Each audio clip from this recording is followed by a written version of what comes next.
গেলে আমাকে কে দেখবে, আমার খেদমত কে করবে? ওই বছর চলে গেল, ফিরা যখন আবার বছর আসলো, হজের মৌসুম যখন আসলো, সন্তান তখন মাকে বলে, মা গত বছর যাইতে চাইছিলাম, যেতে দেও নাই, এই বছর একটু অনুমতি দাও, হজ করতে যাব, আল্লাহর ঘর একটু দেখবো, অনুমতি দাও আম্মা, অনুমতি দাও। মা বলে, আমি অনুমতি দেব না, তুমি যাইবা না, তুমি গেলে আমার খেদমত করবে কে? আমার তো আর কোন সন্তান নাই, সে আমার খেদমত করবে, তুমি আমার খেদমত করো, আমি তোমাকে যাইতে দিব না গো সন্তান। এইভাবে 1 বছর 2 বছর 3 বছর এইভাবে যাইতে যাইতে 7 বছর কেটে যায়। 7তম বছরে সন্তান বলতেছে, মা আজ থেকে 6টি বছর শুধু তুমি নিষেধ করেছ, একবার এই অভিযোগ, একবার এই অজুহাত, আবার ওই অজুহাত, বিভিন্ন অজুহাত দেখাইয়া দেখাইয়া তুমি আমাকে হজ করতে যাইতে দাও নাই, আল্লাহর ঘর বাইতুল্লাহকে সচক্ষে দেখতে দাও নাই, নবীর কবর জিয়ারত করতে আমাকে দাও নাই, মদিনা শরীফ তুমি আমাকে দেখতে দিলা না। ও মা, এইবার আমি আর তোমার কোনো কথা শুনবো না, আমি এবার বাইতুল্লাহ আল্লাহর ঘর এইবার আমি জিয়ারত করবই করব, তুমি আমাকে বাধা দিবা না। মা সন্তানকে বলে, ও সন্তান, আমি তো বুড়া হইয়া গেছি, না জানি কখন আল্লাহর ডাকে সাড়া দেই, না জানি কখন জানি দুনিয়া থেকে চলে যায়। ও বাবা, তুমি যাইবা না, তুমি আমার খেদমত করো, আমি তো অসুস্থ অবস্থায় আছি।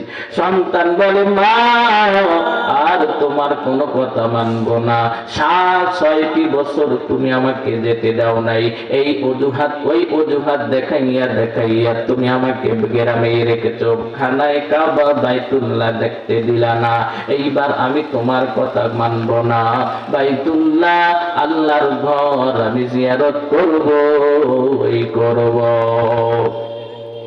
মা বলে, না সন্তান তুমি যাইবা না। মা আবেগ মাখায় কণ্ঠে সন্তানকে বলে, ও সন্তান, বাইতুল্লাহ শরীফে হজ করতে যাইবা, কবুল হবে কি হবে না আল্লাহ ছাড়া কেউ জানে না। যদি আমলের ভিতরে রিয়া থাকে, সন্তান হজ কবুল হবে না। এই যে মাকে নেক নজরে একটু তাকাইয়া দেখো, বাইতুল্লাহ হজের সব আল্লাহ পাক রব্বুল আলামিন দিবেন, সুবহানাল্লাহ। মায়ের দিকে নেক নজরে তাকাও, বাইতুল্লাহ শরীফের হজ আল্লাহ দিয়া দিবেন, কোনো টাকা খরচ করা লাগবে না, কষ্ট করা লাগবে না। মায়ের দিকে তাকা, যতবার তাকাবি ততবার বাইতুল্লাহ হজের নেকি পাইবি। সন্তান বলে, মা যতই বলো সচক্ষে আল্লাহর ঘর আমি দেখেই ছাড়ব, কারণ যেটাতে সর্বপ্রথম আল্লাহ পাক রব্বুল আলামিনের রহমত নাযিল হয়, যে ঘরের মধ্যে আল্লাহ পাক রব্বুল আলামিনের রহমত নাযিল হয়, ওই ঘরটা আমি দেখবই দেখব, এইবার তোমার কোনো বাধা মানব না। বাইতুল্লাহ আমাকে ডাকতেছেন, বাইতুল্লাহ খানায়ে কাবা আমাকে ডাকতেছেন। কুদরত কি তামাশা হে মদিনা কি গলি মে, কুদরত কি তামাশা হে মদিনা কি গলি মে।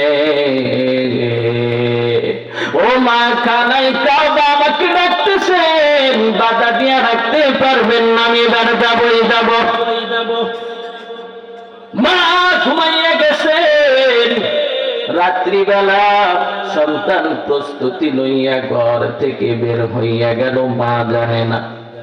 মনোযোগ সহকারে শোনো গো, ও সন্তানেরা, যাদের মা বাবা জীবিত আছে একটু মনোযোগ সহকারে শোনো। এই যে যুবকটা চইলা গেল খানায় কাবা, বাইতুল্লাহ তওয়াফ করার জন্য গুনাহের কাছে যাইতেছে নাকি নেকির কাছে যাইতেছে? একটু আওয়াজ দিয়ে বলো। বুঝেন নাই? গুনার কাছে যাইতেছে না নেকির কাছে যাইতেছে? খানায় কাবা জিয়ারত তওয়াফ করা কি গুনার কাজ? আল্লাহর ঘর সচক্ষে দেখা কি গুনার কাজ? নেকির কাছে যাইতেছে না? আওয়াজ দিয়ে বলেন, নেকির কাছে যাইতেছে না? নেকির কাছে কিন্তু যাইতেছে। মনোযোগ সহকারে শুনেন, খানায় কাবা আল্লাহর ঘর দেখবেন, যেখানে আল্লাহ পাক রব্বুল আলামিনের রহমত সর্বপ্রথম নাযিল হয়। সেইটা দেখার জন্য সন্তান ঘর থেকে বের হয়েছে। সন্তান প্রস্তুতি নিয়ে বাড়ির থেকে বের হয়ে গেল। ওই সময় তো বিমানের ব্যবস্থা ছিল না রে বাবা, পায়ে হেঁটে হেঁটে কষ্ট করে খানায় কাবা বাইতুল্লাহ শরীফ তওয়াফ করার জন্য যাইতো। কত কষ্ট করে খানায় কাবা তারা দেখার জন্য যাইতো, দীর্ঘ সময় লেগে যাইতো। এখন তো একদিনেই যাওয়া যায়, কথা বলেন ঠিক কিনা? ওই সময় তো মাসকে মাস লেগে যাইতো। আল্লাহ পাক রব্বুল আলামিনের ঘরটা দেখার জন্য মানুষ যাইতো। কিন্তু এখন তো সেই কষ্ট আর করা লাগে না। বিমানে উঠবা মাত্র ৬-৭ ঘন্টার ভিতরেই সেখানে নামাইয়া দেয়। এই যুবক পায়ে হেঁটে হেঁটে রওনা, অনেকগুলো পথ পাড়ি দিয়ে এক জায়গায় গিয়ে যখন থামছেন, রাত হয়ে গেছে, গভীর রাত, সম্মুখে আর যাওয়ার কোনো পরিস্থিতি নেই। একজন লোককে বলল, আমি তো হজ করার জন্য নিজের বাড়ি থেকে বের হয়েছি, রাত হয়ে গেছে, সম্মুখ পানে তো আর যাইতে পারতেছি না, আজকে রাতের জন্য একটা থাকার ব্যবস্থা করে দেন। আজকে রাতটা থেকে আমি সকালবেলা ফজরের নামাজটা পড়ে আবার আমি আমার গন্তব্যের পথের দিকে রওনা দিব। তখন ওই লোকটি বলতেছে, ঠিক আছে, তুমি আমার বাড়িতে থাকবা। আগে ছিল কাছারি ঘর। কাছারি ঘর চেনেন নাকি আপনার? এখন কি কাছারি ঘর আছে? হ্যাঁ, এখন তো সব ভিআইপি রুম দিয়ে ফেলেছে নাকি? কাছারি ঘরের ভিতরে থাকতে দিল। আগের মানুষ অশিক্ষিত ছিল, কিন্তু তাদের ভিতরে মুহাব্বত ছিল, ভদ্রতা ছিল। এখন শিক্ষিত মানুষের অভাব নাই, কিন্তু ভদ্রতা মানুষের অভাব। তো ওই সময় থাকার জন্য দিছে একটা কাছারি ঘরের মধ্যে। কাছারি ঘরের মধ্যে লোকটা রাত্রি যাপন করে ফজরের নামাজটা পড়ে ওই বাড়িওয়ালাকে বলতেছে, বাড়িওয়ালা ভাই, তুমি তো আমাকে এখানে থাকতে দিয়েছো, আমি কৃতজ্ঞতা করে শেষ করতে পারবো না, শুকরিয়া আদায় করে শেষ করতে পারবো না, তবে আমি খানায় কাবায় গিয়ে বাইতুল্লাহ গিয়ে তোমার জন্য আমি প্রাণটা ভরে দোয়া করব। ও মুসলমান, আগের যুগের মানুষের মধ্যে খুব আন্তরিকতা ছিল, মহাব্বত ছিল। বর্তমান যুগে এটা পাওয়া যায় না। বর্তমান যুগে কেউ যদি কারো উপকার করে, পরবর্তীতে তাকে বাস দেওয়ার চিন্তা ভাবনা করে, কথা বলেন ঠিক কিনা? আগের মানুষের মধ্যে এটা ছিল না রে ভাই। কেউ যদি কাউকে উপকার করত, উপকার মৃত্যুর আগ পর্যন্ত মনে রাখত। কিন্তু বর্তমান যুগে এরকম পাওয়া যায় না। যাকে উপকার করবেন সেই আপনাকে ঠকানোর চিন্তা ভাবনা করবে। আগের যুগের মানুষদের ব্যবহার এত সুন্দর, এত কোমল ছিল গো বাবা। তো যাই হোক, ওখান থেকে বের হয়ে আবার পথ চলা শুরু করলেন। যাইতে যাইতে দিন শেষ হয়ে রাত চলে আসলো। রাতটা যখন গভীর হয়, সম্মুখ পানার যাইতে পারে না, কারণ আন্ধারে কোন দিকে যাবে নিজেও তো বুঝতে পারবে না। একটু আলো থাকতে থাকতেই দেখে একটা মসজিদ, চিন্তা ভাবনা করলো আর কোন বাড়িতে যাব না, আজকের রাতটা এই মসজিদের ভিতরে কাটাইয়া দিব, সামান্য একটু ঘুমাবো, তারপরে আল্লাহ পাক রব্বুল আলামিনের গোলামি করে রাতটা পার করে দিব। নিয়ত ভালো ছিল না খারাপ?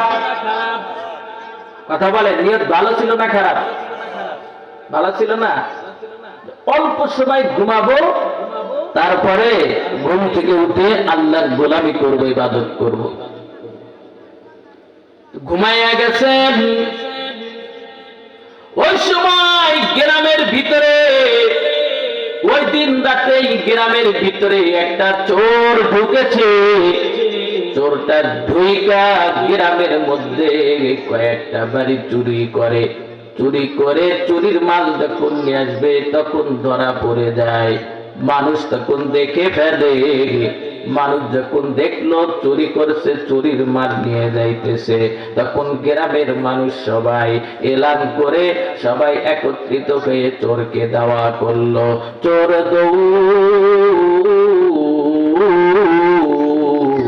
দৌড় দিছে, কারণ নিজের জানটা তো বাঁচাইতে হবে। জানের ভয় যার থাকে সে কোন দিকে দৌড়ায় নিজেও বুঝতে পারে না। যাইতেছেন যাইতেছেন যাইতেছেন, যাওয়ার পরে দেখে একটা জঙ্গলের পাশে একটা ঘর দেখা যায়। ওই ঘরের ভিতরে ঢুকলো। ঢোকার পরে দেখে এটা তো কোনো ঘর না, এইটা কোনো আল্লাহর ঘর, মসজিদ। ওই সময় মসজিদ গুলো তেমন টাইস করা ছিল না, সোনের ঘর ছিল। বাঁশ দিয়া তারা দরওয়াজা জানালা দিত। মসজিদের ভিতরে যে কেউ যে কোনো সময় ঢুকতে চাইতো, ঢুকতে পারতো। ওই চোরটা মসজিদের ভিতরে ঢুকেই দেখে একজন মানুষ আরামের সাথে ঘুমাইতেছে। তখন এই চোর দেখে বাঁচার জন্য এই একটাই পথ, যদি নিজের জানটাকে বাঁচাইতে চায়, নিজেকে যদি রক্ষা করতে চায়, তাহলে চুরি কি তোমার এই ঘুমন্ত ব্যক্তির পাশে রেখে ওই পাশ দিয়ে আমাকে বের হয়ে যেতে হবে। যদি না যায় তাহলে আমাকে যদি ধরে ফেলে তাহলে তো আমার কোনো আর রক্ষা নাই। এই জন্য চোর বুদ্ধি খেটে চোরা চুরি কি তোমার ওই ঘুমন্ত হজ যাত্রীর কাছে রেখে চোর আর একদিক দিয়ে পালাইয়া যায়। চোর পালাইয়া চইলা গেল। এইদিকে লোকজন দেখি মসজিদের দরওয়াজার গেটটা খোলা আছে। সবাই বলল যে একজন মসজিদের ভিতরে ঢুকিয়া দেখো মসজিদের ভিতরে কেউ আছে নাকি। এক দুইজন ব্যক্তি মসজিদের ভিতরে ঢুকিয়া দেখে মসজিদের ভিতরে একজন লোক ঘুমাইতেছে। তার মাথার কাছে একটা পুটলি আছে। ওই পুটলিটা খুইলা দেখে এটাই তো চোরের মাল, চোরাকিত মাল। তখন বাহিরের সবাইকে ডাক দিয়ে বলে, চোর তো মসজিদের ভিতরে ঢুকেছে, চোরাকিত মাল মাথার সম্মুখে রাখিয়া আরামের সাথে ঘুমাইতেছে নাকি ঘুমের ভান ধরছে নিজেও তো বুঝতে পারতেছি না। যখনই শুনছে চোর মসজিদের ভিতরে, তখনই মানুষজন লোকজন সবাই মসজিদের ভিতরে ঢুকিয়া পড়ল। ঢুকিয়ে পর ওই লোকটাকে ওখান থেকে জাগ্রত করলো। জাগ্রত করার পর বলতেছে, তুই তো একটা অপরাধ করছিস চুরি করিয়া, দ্বিতীয় নাম্বার অপরাধ তুই করলি এই চোরাকিত মাল কেন তুই মসজিদের ভিতরে ঢুকাইয়া মসজিদটাকে অপবিত্র করলি, অপরাধ করলি দুইটা। ও মুসলমান, মসজিদ থেকে বাহির করিয়া ওই হজ যাত্রীকে গণপিটুনি দিবে। মানুষ প্রস্তুতি হইয়া গেছে। চোর যখন ধরা পড়ে তখন জনগণের হাতে যদি চোর ধরা পড়ে চোরের কি অবস্থা হয় একটু চিন্তা করে দেখেন। ধরছেন কি আপনারা? ধরেন নাই আগে? যদি জনগণের হাতে চোর ধরা পড়ে তাহলে চোরের কি অবস্থা হবে একটু চিন্তা করে দেখেন। গণপিটুনি দিবে প্রস্তুতি নিচ্ছে। এক নাম্বার অপরাধ চুরি করেছে, দ্বিতীয় নাম্বার অপরাধ চোরাকিত মাল মসজিদের ভিতরে ঢুকাইছে, মসজিদটাকে অপবিত্র করতেছে। দুইটা অপরাধ, মানুষের রাগ থামাইতে পারতেছে না, প্রস্তুতি নিতেছে চোরটাকে মারবে। হঠাৎ করে একজন ব্যক্তি বলে, ও চোরের গায়ে কেউ হাত দিবি না, এই চোরকে যদি আমরা গণপিটুনি দিয়ে হত্যা করে ফেলি তাহলে গ্রামের সকল মানুষের উপর মামলা হতে পারে। তো কি করব? এই চোরটাকে আমরা বাদশার কাছে নিয়ে যাই, বাদশার কাছে নিয়ে যাব, বাদশার যে শাস্তি সেটাই তাকে দিবে। গ্রামের সবাই রাত্রিবেলায় চোরটাকে নিয়ে বাদশার দরবারে হাজির। বাদশার দরবারে গিয়া বলতেছে, বাদশা মহোদয়, এই যে লোকটাকে দেখতেছেন, এই লোকটা রাত্রিবেলা চুরি করেছে, এটা একটা অপরাধ। দ্বিতীয় নাম্বার অপরাধ, এই চোরাকিত মাল নিয়ে আর কোন জায়গায় যায় নাই, আল্লাহর ঘর মসজিদের ভিতরে ঢুকেছে, এটা দ্বিতীয় নাম্বার অপরাধ। ও বাদশা মহোদয়, আমরা চেয়েছিলাম গণপিটুনি দিয়ে হত্যা করে ফেলবো, কিন্তু করি নাই। আপনি আছেন, আপনার মর্যাদা আমরা রক্ষা করেছি, আপনি চোরকে উপযুক্ত শাস্তি দেন। বাদশা তখন উপযুক্ত শাস্তি দেওয়ার জন্য বৈঠকে বসল। বৈঠকে যতগুলি মানুষ সবাইকে বলতেছে, দেখো, এক নাম্বার অপরাধ চুরি করেছে। চুরি করলে আল্লাহর কালামের মধ্যে আছে হাত কাটতে হবে। চুরি করেছে ঠিক আছে, চুরির বদলে ওর হাতটা আমরা কাটবো। এটা হলো এক নাম্বার শাস্তি। এক নাম্বার অপরাধের শাস্তি, ওর আমরা হাত কেটে দিব। দ্বিতীয় নাম্বার অপরাধের শাস্তি, দ্বিতীয় নাম্বার অপরাধ করেছে চোরাকিত মাল মসজিদের ভিতরে ঢুকাইছে। দ্বিতীয় নাম্বার অপরাধের শাস্তি হলো জুতার মালা পরাইয়া পুরা গ্রামটার ভিতরে ঘুরাইবা আর এলান করে দিবা, চুরি কি চোর যদি কোন ব্যক্তি যদি চুরি করিয়া চোরাকিত মাল নিয়ে মসজিদের ভিতরে প্রবেশ করে তাহলে তাকে এইভাবে জুতার মালা গলায় দিয়া কিন্তু পুরা গ্রাম দিয়ে ঘুরানো হবে। এই এলানটা তুমি করে দিবা, আর এই এলানটা করে দিবা। তখন সবাই বলল ঠিক আছে, তার শাস্তি আমরা মেনে নিলাম। সকালবেলা ওই চোরকে জুতার মালা পরাইয়া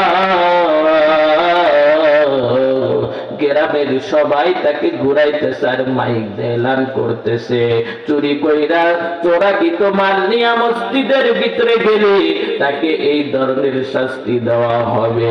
যদি এইরকম কাজ কেউ করে ধরা পড়ে তাহলে কিন্তু এরকম শাস্তি দেওয়া হবে। এইরকম বইলা বইলা যখন এলান করে দেয় তখন ওই যুবক হাসপাত্রী ওই যুবক বলে, ও ঘোষণাকারী, তোমার ঘোষণাটা একটু পাল্টাইয়া দাও। তুমি যে ঘোষণা করতেছ সেটা একটু পাল্টাইয়া দাও। তুমি বরং এইটা ঘোষণা করে দাও, যদি কোন ব্যক্তি মায়ের হুকুম অমান্য করে কোন কাজ করে তার এই শাস্তি হয়। এইটা মাইকে এলান করে দাও, যদি কোন বান্দা মা বাবার হুকুম অমান্য করে কোন কাজ করে তাকে আল্লাহ শাস্তি দেয়। তখন ঘোষণা করে কারি বলে, কি ব্যাপার, এই আওয়াজটা করে কেন? তখন এই হজ যাত্রী যুবক বলে, আমি তো চোর না, আমি তো চুরি করি নাই। আমি কইলাম হজ যাত্রী একজন মানুষ, খানায় কাবা হজ করার জন্য আমি বাড়ি থেকে বের হয়েছি। পূর্বের কাহিনী সব তুলি খুলে বলল।